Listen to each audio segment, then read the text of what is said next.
যারা ক্ষমতায় ছিলেন তারা প্রত্যেকেই কম বেশি বাংলাদেশের গণমানুষের জন্য তারা কাজ করেন না, তারা করেন অন্য উদ্দেশ্যে, অন্যভাবে কাজ করেন। আমাদের শহীদ পরিবারের উপরে সরকারগুলো কেন এত ক্ষেপা থাকেন? তারা যুদ্ধকালীন সময় বাংলাদেশের থেকে এই ঢাকাতে বিজয় সরণিতে থেকে প্রথম লড়াইটা কিন্তু তারা করেছিলেন। বর্তমান ডিসি ঢাকা এবং সরকারের যারা মন্ত্রণালয়ের দায়িত্বে আছেন তারা একটি আমলাতান্ত্রিক জটিলতা পেঁচানোর চেষ্টা করছেন।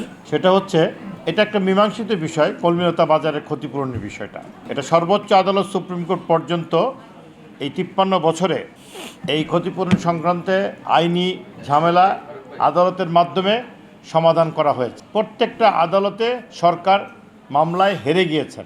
সরকার চেয়েছিলেন এই সম্পত্তিটা কিভাবে অবৈধভাবে জবরদখল চিরজীবনের জন্য করে রাখবেন, শহীদ পরিবারকে মাথা উঁচু করে দাঁড়াতে দিচ্ছিলেন না। এই সরকার সম্পর্কে একটু আগে ফারুক হাসান বলে গেলেন, যারা ক্ষমতায় ছিলেন তারা প্রত্যেকেই কম বেশি বাংলাদেশের গণমানুষের জন্য তারা কাজ করেন না, তারা করেন অন্য উদ্দেশ্যে, অন্যভাবে কাজ করেন।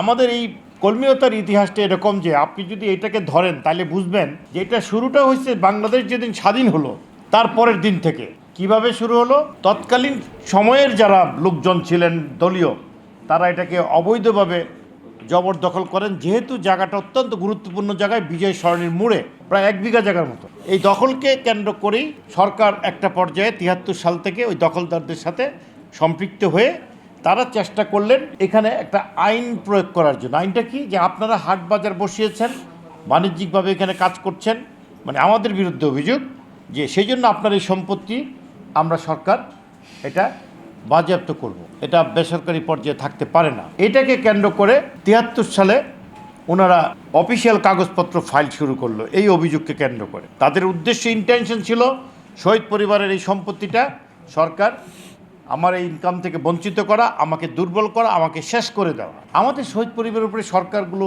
কেন এত ক্ষেপা থাকেন? আমার বাবা কিন্তু শত শত না হাজার কোটি টাকার মালিক সম্পদ ছিলেন, আমার মামাদেরও সম্পদ ছিলেন, এবং তারা কতটা সাহসী দেখেন। এত সম্পদশালী হওয়ার পরে তারা কিন্তু ভারতে যায়নি, লন্ডনে যায়নি। তারা যুদ্ধকালীন সময় বাংলাদেশের থেকে এই ঢাকাতে বিজয় সরণিতে থেকে প্রথম লড়াইটা কিন্তু তারা করেছিলেন। হানাদাররা যখন ক্যান্টনমেন্ট থেকে বেরিয়ে যখন ধানমন্ডির দিকে যাচ্ছে, তখন কিন্তু আমার বাবারা মামারা কিন্তু এখানে ব্যারিকেড তৈরি করেছিল। সেই সুবাদেই তাদেরকে হত্যা করা হয়। পাক বাহিনীরা তাদেরকে গ্রেপ্তার করে পরবর্তীতে নিয়ে গিয়ে তাদেরকে হত্যা করে। এখন প্রশ্নটা হলো, তাহলে প্রত্যেকটা সরকার আসলে আমাদের এই পরিবারটাকে ভয় পায়। এই লড়াইটা আসলে আমাদের পরিবারটাকে ভয় পায় যে এই পরিবারে হয়তো একদিন এমন নেতার জন্ম হবে, আর এমন একটা জায়গায় আছে, আমরা তখন আমাদের এই সকল ভুয়া নেতৃত্ব আমাদের টিকবে না।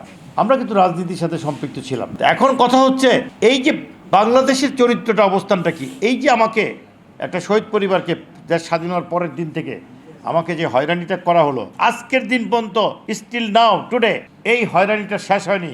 আদালতের চক্কর আমি 53 বছর খেটেছি। এখন সমস্যাটা কোথায়? সমস্যাটা হচ্ছে, এখন নতুন করে আবার আমাদের আন্দোলন সংগ্রামের ভিতর দিয়ে সরকার অর্থাৎ ডিসি ঢাকা আমাকে বলছেন যে দেখেন, আপনাদের ক্ষতিপূরণটা আমরা দিয়ে দিব, আমাদেরকে একটু সময় দেন। তো ওনারা ভিতরে ভিতরে কাগজপত্র এমনভাবে তৈরি করছেন যে আমাকে পুরনো আইনে ক্ষতিপূরণ দিতে চান।